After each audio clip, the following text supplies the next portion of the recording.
In this video, I'll guide you through how to create a lead report in Salesforce. Whether you're a seasoned Salesforce user or just getting started, understanding how to generate reports is crucial for tracking and analyzing your leads effectively. Today, we're going to focus on creating a lead report, a vital tool for any sales team looking to streamline their process and gain valuable insights. First, you want to navigate to the Salesforce homepage. Once you're there, look towards the top right corner of your screen. You'll see a button labeled New Report. Go ahead and click that. This is your entry point into creating a report from scratch, allowing you to customize everything according to your needs.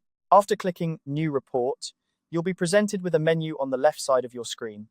This is your category menu, which helps you organize and find the types of reports you can create. Scroll through this list until you find Leads.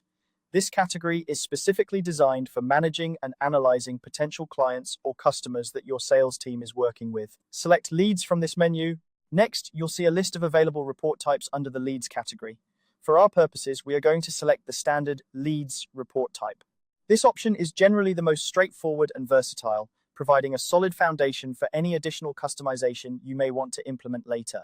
Once you've selected this report type, you'll notice a button labeled Start Report. Click on this to begin the process of building your report.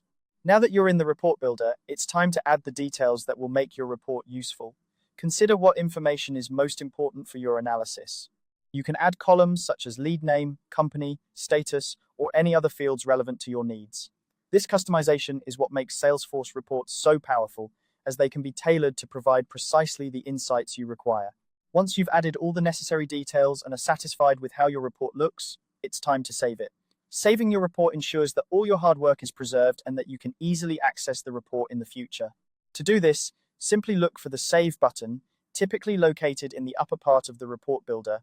Click this button, and you'll be prompted to give your report a name.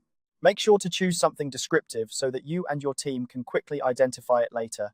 And there you have it. You've just created a lead report in Salesforce. This simple guide has walked you through each step, ensuring that you can now generate lead reports with ease. Remember, the beauty of Salesforce lies in its flexibility and the ability to tailor reports to meet your specific needs. With your new lead report, you can better track your leads and gain insights that will drive your sales strategy forward. Thank you for watching and happy reporting.